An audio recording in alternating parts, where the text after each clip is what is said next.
friends, welcome in the new episode of Spiritual Talks. Again, I am here with a great Himalayan yogi, Shakahara ji. So friends, he is a life coach and he has a great expertise on relationship.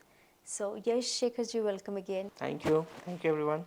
So Yash ji, there are a lot of different kind of relationships. What is your take on love relationship? Well, every relationship is a love relationship. I don't think you can't remove relationship and love. You can't segregate the concepts. So every relationship has certain degree of love, and love is basically something like sacrifice, element of sacrifice. The more you love someone, the more you would be ready to sacrifice for that person. So the prime example is the love of parents for their children.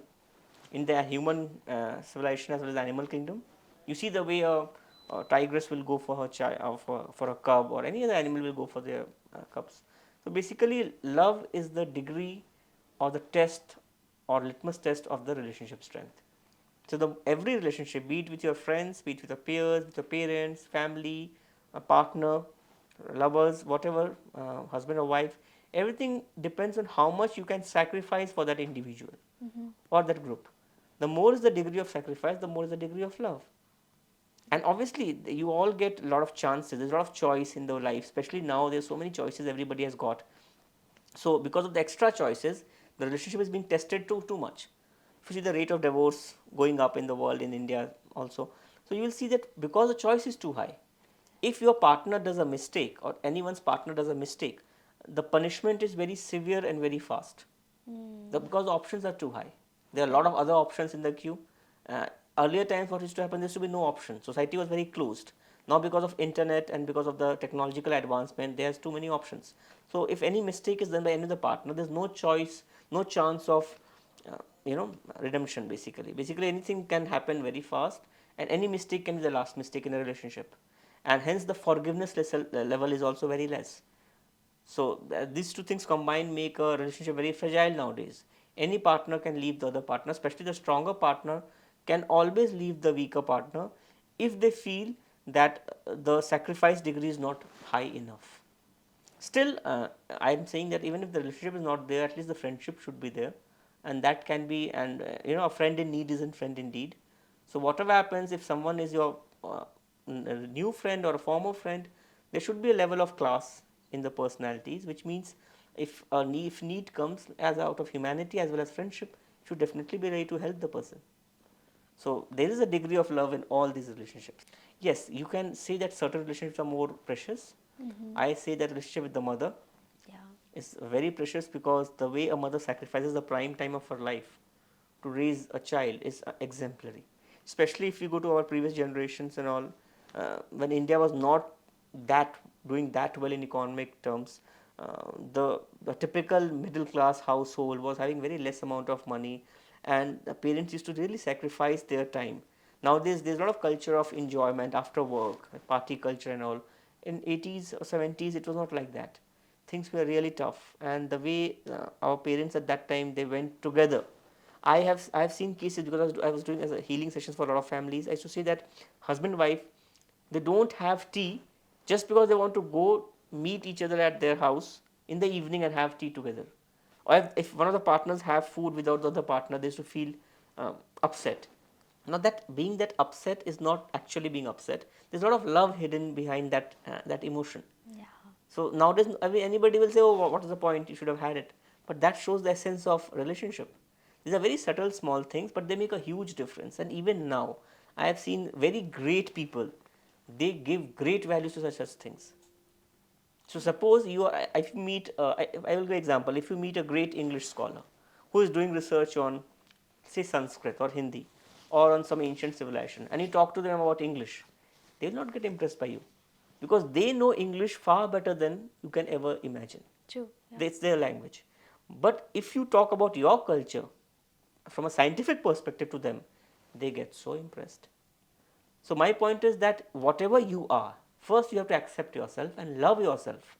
If you don't love yourself for what you are right now, you can't improvise and improve yourself.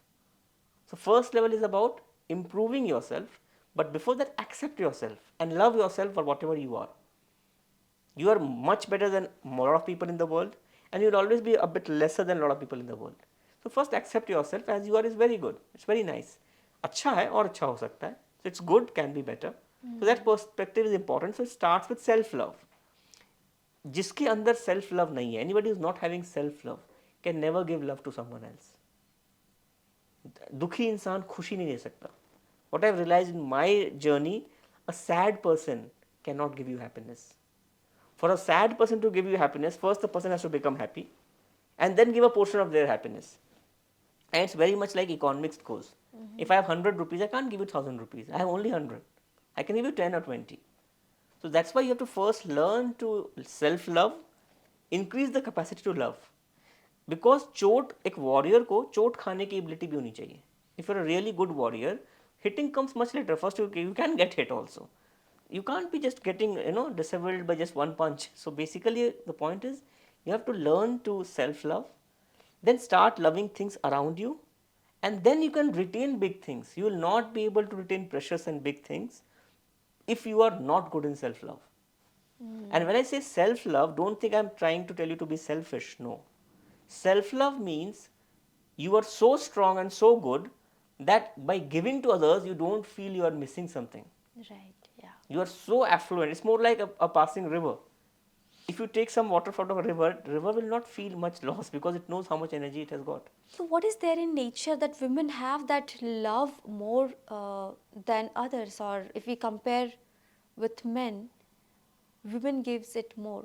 So, why and how it is? That's a very good question. Basically, women are emotion dominated generally, normally. If, I'm just talking as naturally. Women are more emotion dominated and men are more logic dominated. Right. Hence, women's level of care and concern and showing emotions and love is much more higher. So I can say they are very expressive. They can feel to a deeper extent, and hence they can make the other person also feel to a deeper extent. Whatever be the emotion. I'm not going on the quality of the emotion or the positivity or negativity, but because they can sense more and understand more, they have a higher EQ level. I don't want to say that they are. It's like I believe men and women are equal. So, but women have a higher EQ level, higher emotion quotient. So, hence they can understand your feelings, your gestures much more than you can imagine. They can sense the person's intention much more than normally people can imagine. Right. And once they sense something is right, they will go extra layer. They are like multipliers. If you really give them something to a certain extent, they'll multiply it. So hence women have more power of creation. When I say creation, it's basically a reference to the multiplication factor. They can create energy, both in a positive way and a negative way. They have much more higher power to create. That's why they are a creative force. That's why we in India we say Ma Shakti. We are saying Ma Shakti. We are saying mother energy. Like because that energy is higher in them. Right. And men are relatively less expressive. So with men, one of the tricks to deal with men easily is that you just have to be a bit more expressive, because they are not that expressive. So if someone is a bit expressive, they get too much attached to that person. Men get more attached than women, because men's EQ is lesser. They get more attached. Women can handle a relationship breakup much more easier than men can handle. A normal man gets devastated after a breakup. They really go through much, and they can't express because they have been trained and conditioned by society to feel that they are men, so they can't express. Yeah. So it creates They a should pressure not cooker cry. situation inside them, and it breaks them internally. Yeah. It's very important point, and that coherence, that is really needed. Yeah. We can learn all these things, I think. We can learn, but now also don't forget one thing: society is now mixed, which means men are doing feminine roles, women are doing masculine roles. Right. So yeah. any girl who is working, she is developing that part of her, that yin yang balance. So nowadays nobody is like a complete totally feminine or totally masculine. Every individual is relatively more complete. They have both elements in a more proportionate way. Still, nature has made things in such a way that you have certain abilities and certain advantages in a certain degree. So you have to be like a partnership or like an alliance. So not every relationship has to be understood, a lot of relationship has to be felt. So when you start going after feelings, you will see that you will have reasons to enjoy it and improvise it. Look, first thing is that all of us expect the highest. and most of us are not giving the highest. So that will not work. Yeah. What you are giving, that creates the product. As I said, process creates a product. You can't mix calcium with chloride and tell me that why water is not coming up. Obviously it will not come up because you are mixing calcium and chloride. But most people are like that. They will give very less to a relationship but will expect, nahi, I want full. Yeah, it's like as you said, that the person who don't have love inside, he cannot give it. So it's always like begging to others. Initially, yes. If you don't have, this is what happens. If you don't have inside, and don't forget the first 10 years, when I talk to someone, I first ask about how was your first 10 years of life. And trust me, this is crazy question. 80% of your brain's programming, the conscious brain, the critical brain, is done by the first 10 years. If your childhood was not good, if you have faced some kind of abuse, if you have seen any of your parents go through some kind of abuse, that will be a limiting factor. Every decision you will make will have a signature of these incidents. So this is what creates. So that to heal that, first that person's partner will have to be like a healer. Will have to be like a nurturer. So first role is to become a healer. Now because that person is like a healer, we'll always have to keep healing, keep healing, keep healing. So he or she becomes a source of energy. Now the whole equation changes. That person has become like a father figure or a mother figure. Yeah.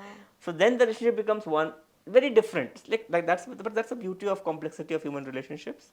But again, you have to see things from a 360 degree. So solution of all this complexity is, whenever you feel something is bothering you too much regarding to someone or anybody else or a group, just get out of the situation. See from a neutral, honest perspective and not honest to others. As a third person. Only honest to yourself as a third person. And then you will see the entire equation so clearly. Then neither will you blame the other person nor will you blame yourself. And that's the best way. And you can say, okay, but this is like a modern solution. No. In the ancient times, Mahabharata, when the war is going to start, Arjun and Krishna go in the center of the battlefield between the two armies of Pandavas and Kauravas, and they are doing a neutral perspective. They are seeing the whole war from a neutral angle. So when you are biased, your judgment will always be biased. Be it the bias towards yourself also.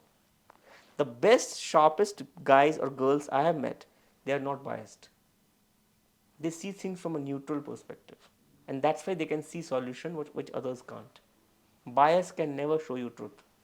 Bias can only show you a color. It's like mirror theory. If you reflect red in mirror, you can't see a white reflection or a blue reflection. You are showing it red. That's why unbiasedness, that's why clear mirror can show your face properly. Here I want to know about romance relationship. What is your take on it? Well, romance relationships are slightly more, I would say, more layered, because in romantic relationships, love is not the only factor. Attraction is a bigger factor. Now, one element which has to be taken into consideration when you talk of romantic relationship, that romantic relationship is beyond logic. Normally we think that, generally partners look for materialistic wealth or looks or beauty or feel. If that was sufficient enough, then the world's most beautiful girl would be married to the most handsome guy, or the most richest girl getting married to the second most richest guy, or maybe the higher one. It's not so logical. You will see a lot of contrast in this, because romantic relationships are based on something called attraction. Not at the conscious mind level, but at the subconscious mind level. It's more like, it can't be so wrong if it makes me feel so right. I have summarized in one line, but actually it means a lot of things here. So basically, when you are in a romantic relationship, your subconscious mind takes over. It's not logical. That's why you will see a lot of things, lot of the entire movie industry, not only India, outside India, thrives on the concept of romance and love. If the world was not having this element, I think the whole movie industry would have flopped, and many other industries would have flopped. Basically, the concept is so illogical itself, because it's on subconscious mind. What someone likes can be something very different from what someone else likes. Everyone likes so differently. So in romance, it's about what you like and who is providing you that at the subconscious level. At conscious level, someone can be a doctor, engineer, can be a government officer, But at subconscious level, that person can be something very different. Now, whoever gives a sense of attraction to this person's subconscious mind, this person, a normal affinity will start developing. And this affinity creates romance or romantic relationship. And you will see when someone is in romantic relationship, they will see the same thing from a different perspective. Because that subconscious mind perspective is coming, it's not logical. Because that subconscious element is there, you will see every logical thing from a different sense. I'll give a very simple example. Suppose a girl finds a guy in her life, normal, both are working, and the guy drinks twice a month. I'm not saying week, twice a month. So when the things are going very good, she will say, everything is good about this guy, he's so nice, charming, so caring, but just see that he drinks twice a month. Okay, that's fine. Now imagine after a certain number of years, God forbid, the relationship is not working, then the same girl will say, he's a bevda tha, he was a drunkard from starting, he used to drink twice a month. So what has changed? The fact is the same. It's not that the person has changed. The perspective has changed. वो जो नजरिया था वो बदल गया. You are seeing the same thing from a different perspective. Earlier it was acceptable, now it's not acceptable, which is very fine. It's like power of choice. But that's what happens when you're in romance and when you're out of romance. And it's so subtle. It's so fine that a small gesture can change this also. This is not something, you have to be so sensitive in romantic relationships. That's why certain actors who play certain romantic roles, they attract so much audience because they know what level of subtle behavior creates what kind of reaction. It's very much like chemistry. They use this word also, that we have a certain kind of chemistry or we don't have certain kind of chemistry. Why do they say chemistry? Why are they not saying physics? Because it's like chemicals, it's like some kind of hormones. Yeah. So someone feels for someone, same thing someone may not like. Someone may like a guy or girl who is adventure sport, someone may not like it. Someone may take it as spirit of bravery, someone can take same thing as spirit of stupidity. The act is the same. So your perspective changes, and as you grow, your own journey of life also changes you. Something which was enjoying for you may not be enjoying for you now, and hence your choices change. So it's actually about you.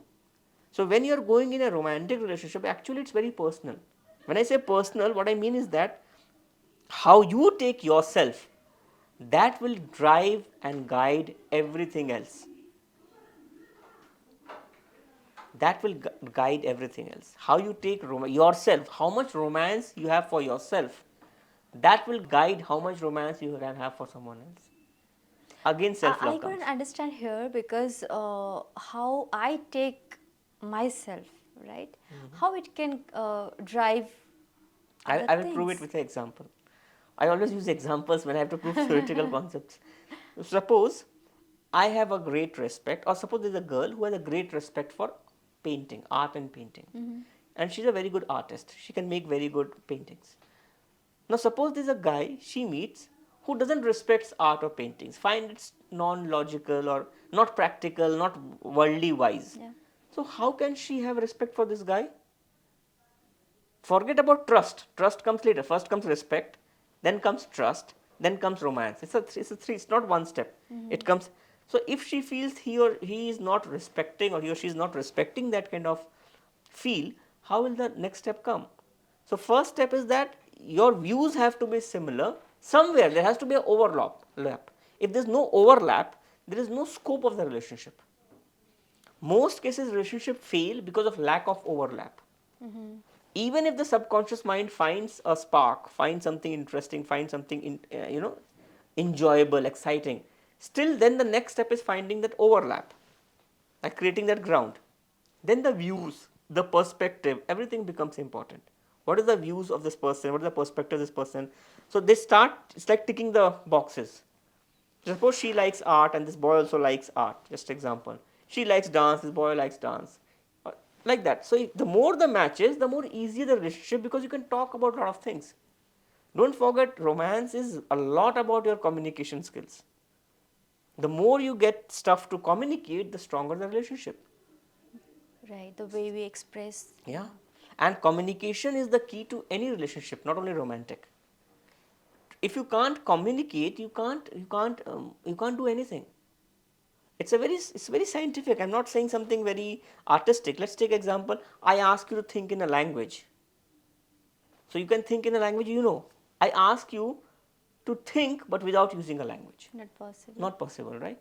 So you see that how communication is important. Now with self, when it is so difficult, imagine talking with someone or communicating with someone whose language you don't understand, whose views you don't understand, who don't have a right perspective. So the field is also level of communication, the first step. Then comes the communication, and then through communication you start exploring.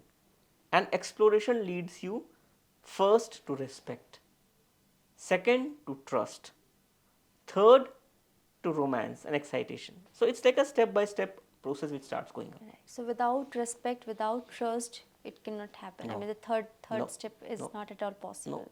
I am very sure audience will be connecting to it. They can connect to in their own life. Try to do Yeah. this without the first initial steps of communication, respect and trust. Then it will not be a romantic relationship. Then it can be called a fling. That is a different concept. But for any sustainable relationship, romantic or otherwise, these three elements will come.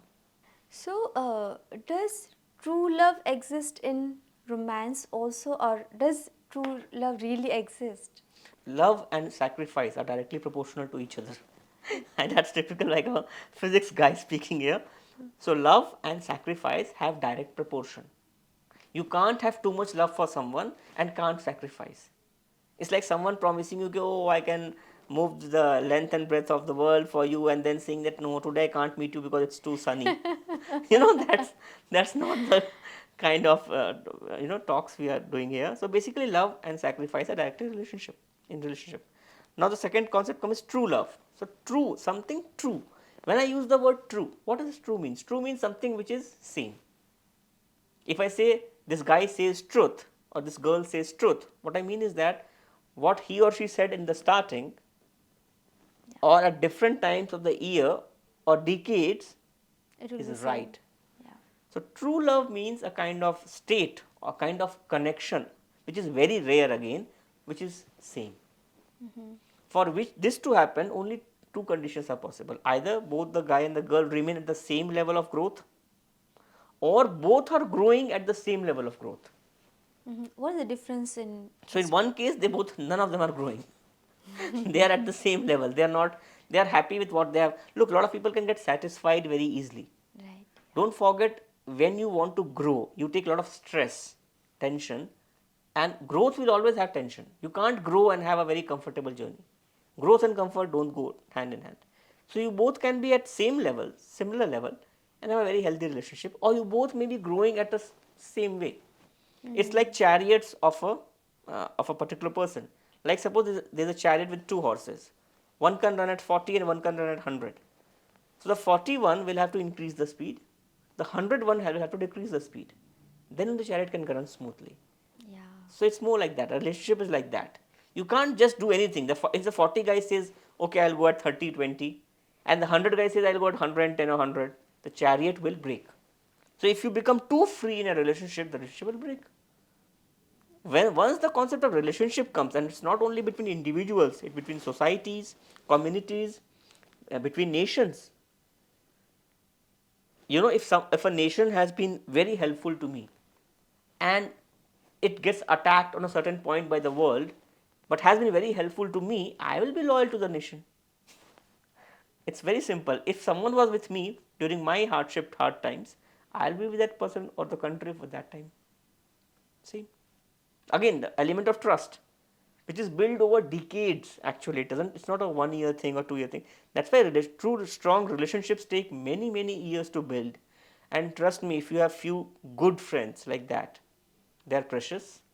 Please maintain them. This is very much needed in today's world, because generally we don't trust people, and when we really have good friends, we should maintain them. We should maintain them. Also, don't forget that anything in the past is going away. At some stage of life, your parents will go away, your elders will go away. So if something old is going, something new has to come. Yeah. But again, the new will come because there has to be an element of sacrifice. Logically, your parents love you and you love them because they have done a lot for you. If your parents don't do a lot for you, trust me, your love for them will be of a very different degree than for the kids who have been loved by their parents. It's very practical. What are the basic pillars of healthy relationships? I've already mentioned few. First, I said is about respect. Respect, yeah. Communication is the prime, leads to respect, leads to trust. So communication, respect and trust are the initial pillars for any kind of relationship. This is not only with animals, humans, also with animals. The individuals who work in the wildlife safaris and all, if you can see the National Geographic and all, who go very close to wild animals or have some kind of affinity to certain kind of animals, they have built that over I don't know how many years. So first they get like a communication, then they earn their respect, and then they earn their trust. Right. So imagine not only humans, even animals are speaking the same language. After this, the relationship starts. Then comes the elements of excitation, adventure, exploration, creation. So in relationship also all these things. Yeah, there has to be new things. If you keep doing the old things, it will get boredom will come up. Then you will not find something exciting. So then also that causes break, because don't forget, anything grass is greener on the other side. So if two individuals, guy and girl, are in a relationship, they may get distracted because there is too much boredom in the relationship. Everything is very good, but there is nothing new to explore. And then the other distractions look very attractive because it's unknown.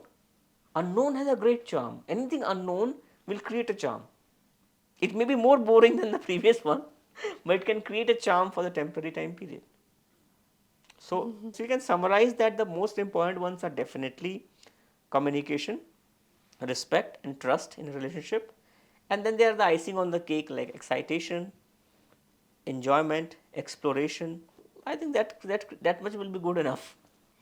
Yeah, I think we need an entire life to explore all these things, because in a married relationship. That's true. Every stage of a human life will have a respective aspect. So your relationship with someone in 20s, same between husband and wife, in 20s, 30s, 40s, 50s, because their mind and body is changing, so the whole relationship aspect will also change. That's why if in a lot of cases when your partner is of the very different age group, that causes a lot of problem. Also the way of thinking, the number of roles someone is playing. There is marriage is not between two person, marriage is between two person as well as the roles. Right. Yeah. If you are playing very contrasting roles, then also clash can come. In fact, most of the clashes are happening between roles, not between individuals. I can go to the extent to say that I have seen 95% of the clashes not between individuals, between roles. If you see the same person without that role, you will not feel like clashing with the person. Roles clash. If you see in the present time also roles clash. You may like the person, but in the office a person is playing the role of your enemy. So you will not like that person. Maybe out of the office you guys are very good friends. You see Mahabharata, Karna and Arjun are own brothers. They are fighting because they are playing different roles. Arjun and Bhishma, different roles. Arjun, Dron, different roles. You see the roles is making the fight. A lot of them will not fight if the role is not like that. If I go, this is not about Mahabharata, so I am not going deep, but a lot of them are fighting because roles are making them fight. Vikarn goes against Duryodhan. When that dice game is going on, he is against Duryodhan in that. But in the war, he says, it's my brother's case, so I have to support him. So you see that there are examples like that. Yeah. So like generally roles are not in the same boat. Yeah. And that's why. Yeah, that's why it actually the roles, clashes. and if the roles will change, the dimension of the relationship will also change. That's why you have to be very careful when you take a role. Because once you take a role, it's a choice. Every choice will create ripples. If you drop a pebble in a lake or pond, it will create ripples. So every choice has a consequence. So that's why it's important for you to basically give power to roles, and you have to choose. at some point your particular role and a relationship can go in opposite direction. So then you have to choose. You can't expect to go in that role and still have the relationship. And that's a very difficult moment, especially when professionals.